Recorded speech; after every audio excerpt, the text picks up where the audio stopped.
Hello students, welcome back to my hub classes channel. तो dear students, आज की इस वीडियो में हम पढ़ाने वाले हैं महादेवी वर्मा का साहित्यिक परिचय, जो आपके बोर्ड एग्जाम के लिए बहुत ही इंपॉर्टेंट है। तो स्टूडेंट्स, आज मैं बताने वाली हूँ महादेवी वर्मा का साहित्यिक परिचय किस प्रकार से लिखना है, जीवन परिचय लिखना है या नहीं लिखना है। इस बात को लेकर बच्चे बहुत ज्यादा कंफ्यूज हैं और मैं बताऊंगी कि किसी भी लेखक या कवि का जीवन परिचय या साहित्यिक परिचय लिखने का सही तरीका क्या है। तो स्टूडेंट्स, ये वीडियो आपके लिए बहुत ज्यादा इंपॉर्टेंट होने वाली है। वीडियो को बिना स्किप किए बिल्कुल एकदम अंत तक देखते रहना, यहाँ से आपके 5 नंबर बिल्कुल पक्के होने वाले हैं। तो स्टूडेंट्स, आप सबसे पहले ये देखिए कि आपके बोर्ड एग्जाम में महादेवी वर्मा का साहित्यिक परिचय किस प्रकार से पूछा जाएगा। तो स्टूडेंट्स, ये क्लास 12 बोर्ड एग्जाम हिंदी का पेपर है। इसमें क्वेश्चन नंबर 5 में ख दिया हुआ है, निम्नलिखित में से किसी एक कवि का साहित्यिक परिचय देते हुए उनके प्रमुख कृतियों का उल्लेख कीजिए। अधिकतम शब्द सीमा 80 शब्द। तो स्टूडेंट्स, इस क्वेश्चन पर ध्यान दीजिए, निम्नलिखित में से किसी एक कवि का साहित्यिक परिचय देते हुए उनकी प्रमुख कृतियों का उल्लेख कीजिए। तो स्टूडेंट्स, इसमें केवल साहित्यिक परिचय पूछा गया है, ठीक है, और उसके साथ साथ आपको कृतियों का भी उल्लेख करना है, यानी इनकी रचनाएं भी लिखनी है, ठीक है। ये आपका 80 शब्दों में पूछा जाता है, ठीक है, ये केवल आपको 80 शब्दों में ही लिखना है। तो स्टूडेंट्स देखिए, आपको 3 नंबर इनके साहित्यिक परिचय लिखने पर मिलेंगे और 2 नंबर इनकी कृतियां लिखने पर मिलेंगे, यानी रचनाएं लिखने पर मिलेंगे, ठीक है। इस प्रकार से आपको कुल मिलाकर 5 नंबर मिलेंगे, ठीक है। तो स्टूडेंट्स, इसलिए इनका साहित्यिक परिचय और इनकी कृतियां दोनों ही लिखना है, जब आपको 5 नंबर मिलेंगे, ठीक है। तो स्टूडेंट्स, महादेवी वर्मा का साहित्यिक परिचय बहुत इंपॉर्टेंट है, आप इसको जरूर तैयार कर लेना। तो स्टूडेंट्स, आज मैं बताऊंगी कि महादेवी वर्मा का साहित्यिक परिचय आप अपने बोर्ड एग्जाम की कॉपी में किस प्रकार से लिखें, जिससे कि आपको फुल में से फुल मार्क्स मिले। तो स्टूडेंट्स, आप अपने बोर्ड एग्जाम की कॉपी में किसी भी कवि या लेखक का साहित्यिक परिचय लिखते समय सबसे पहले आपको क्या लिखना होता है, जैसे कि इसमें दिया हुआ है क्वेश्चन नंबर 5 और 5 का ख, ठीक है, और ख का भी हम तीसरे वाले का साहित्यिक परिचय लिखेंगे। तो इस प्रकार से ही हम अपनी कॉपी में नोट कर लेंगे, यानी प्रश्नोत्तर संख्या 5, 5 का ख का तीसरा ऑप्शन, ठीक है। जैसे कि हम महादेवी वर्मा का साहित्यिक परिचय लिखना चाह रहे हैं, तो इस प्रकार से ही हम सबसे पहले अपनी कॉपी में नोट कर लेंगे, जैसे कि हमने यहाँ पर लिखा हुआ है प्रश्नोत्तर संख्या 5, 5 का ख, ठीक है। और इस प्रकार से आप एक लाइन का गैप करेंगे और एक लाइन का गैप करने के बाद यहाँ पर लिखना है आपको महादेवी वर्मा, ठीक है। ये मैंने कलरफुल पेन का यूज किया है, आपको कलरफुल पेन का यूज नहीं करना है, आपको सिर्फ ब्लू और ब्लैक पेन का ही यूज करना है, ठीक है। इस प्रकार से आप ब्लैक पेन से लिखेंगे महादेवी वर्मा, ठीक है, और एक लाइन का गैप करके फिर आपको हेडिंग डालनी है इनका साहित्यिक परिचय। तो स्टूडेंट्स, आप इस बात पर कंफ्यूज होंगे कि आपने जीवन परिचय क्यों नहीं लिखा, ठीक है। तो अब मैं बताने वाली हूँ आपको करना क्या है। जैसे कि यहाँ पर मैंने ये फ्लू चार्ट बनाया हुआ है, अगर आप जीवन परिचय लिखना चाहते हैं तो जीवन परिचय लिख सकते हैं, लेकिन अगर आप जीवन परिचय नहीं लिखना चाहते, क्योंकि उसमें जीवन परिचय नहीं पूछा जाता, उसमें केवल साहित्यिक परिचय पूछा जाता है। साहित्यिक परिचय लिखते समय आपको करना क्या है, आपको साहित्यिक परिचय लिखते समय आपको ये फ्लू चार्ट बनाना है और इनका जन्म लिखना है, जन्म स्थान लिखना है, पिता का नाम, माता का नाम, भाषा और मृत्यु, ठीक है। अगर आप इस फ्लू चार्ट को नहीं बनाना चाहते हैं तो आप इनका जीवन परिचय लिखेंगे। जीवन परिचय किस प्रकार से लिखेंगे, देखिए मैं आपको बता देती हूँ। तो आप हेडिंग डालेंगे जीवन परिचय, ठीक है, और जीवन परिचय में आपको लिखना है महादेवी वर्मा का जन्म सन 1907 ईस्वी को उत्तर प्रदेश राज्य के फर्रुखाबाद नामक जनपद में हुआ था। तो स्टूडेंट्स, महादेवी वर्मा का जन्म कब हुआ था, कहाँ हुआ था, ये आपको लिखना है, ठीक है। जैसे कि इसमें लिखा हुआ है महादेवी वर्मा का जन्म सन 1907 ईस्वी को उत्तर प्रदेश राज्य के फर्रुखाबाद नामक जनपद में हुआ था। इनके पिता का नाम गोविंद प्रसाद वर्मा तथा माता का नाम हेमरानी देवी था। तो स्टूडेंट्स, इनके पिता का नाम क्या था, गोविंद प्रसाद वर्मा, और माता का नाम हेमरानी देवी था। इनकी शिक्षा दीक्षा घर पर ही स्वाध्याय से ही हुई।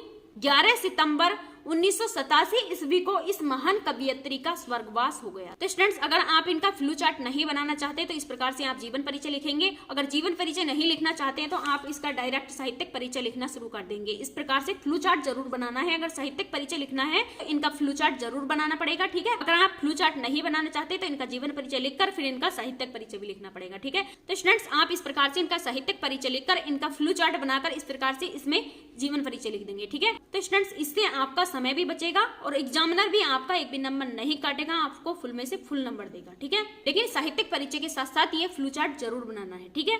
तो स्टूडेंट्स, इस प्रकार से आपको फ्लू चार्ट में क्या करना है, फ्लू चार्ट में आपको सबसे पहले लिखना है इनका जन्म, यानी इनका जन्म कब हुआ, ठीक है। तो इनका जन्म कब हुआ, सन 1907 ईस्वी को। और अब लिखेंगे इनका जन्म स्थान, यानी इनका जन्म कहाँ हुआ, ठीक है। अब इनका जन्म स्थान में लिखेंगे फर्रुखाबाद उत्तर प्रदेश, यानी उत्तर प्रदेश के फर्रुखाबाद जनपद में हुआ था। आगे लिखेंगे आप इनके पिता का नाम। इनके पिता का नाम क्या था, गोविंद प्रसाद प्रसाद वर्मा। ठीक है, तो स्टूडेंट्स यहाँ पर मैंने गलती से सहाय लिख दिया है, आपको प्रसाद लिखना है, यानी आपको लिखना है गोविंद प्रसाद वर्मा। ठीक है, और फिर लिखेंगे इनकी माता का नाम। इनकी माता का नाम क्या था? श्रीमती हेमरानी देवी। ठीक है, फिर इनकी भाषा लिखेंगे, यानी इनकी भाषा क्या थी? खड़ी बोली ब्रज। ठीक है, फिर इनकी लिखेंगे मृत्यु। ठीक है, इनकी मृत्यु कब हुई? मृत्यु हुई थी इनकी 11 सितंबर 1987 ईस्वी को। ठीक है, इस प्रकार से आपको फ्लो चार्ट में लिखना है।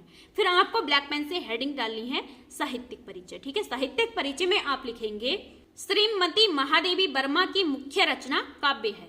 तो स्टूडेंट्स, महादेवी वर्मा की जो मुख्य रचना है, यानी सबसे मेन रचना क्या है? काव्य है। ठीक है, तो स्टूडेंट जो मेन चीजें हैं ये आपको ब्लैक पेन से लिखनी है।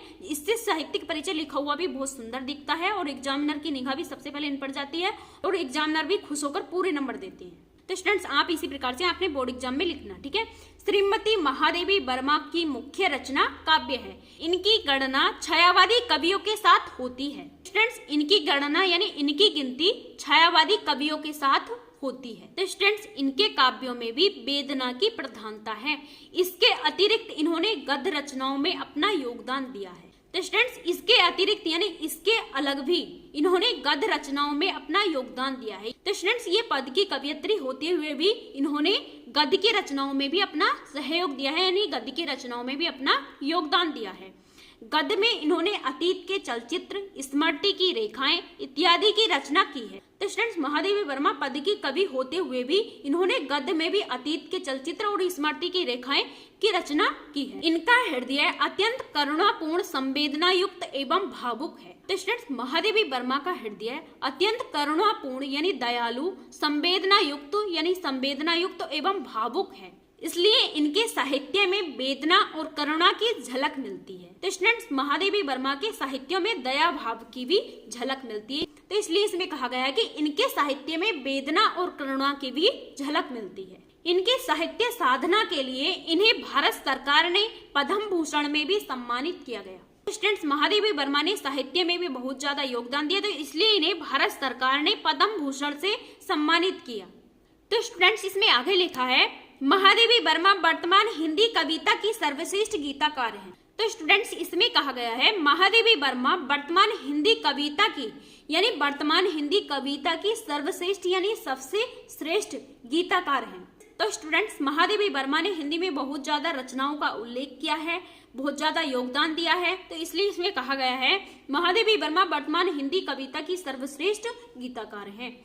इनके भाव पक्ष और कला पक्ष दोनों ही अति पुष्ट हैं। तो स्टूडेंट्स, इनकी रचनाओं में भाव पक्ष और कला पक्ष दोनों ही अतीब पुष्ट हैं। इन्हें आधुनिक युग की मीरा भी कहा जाता है।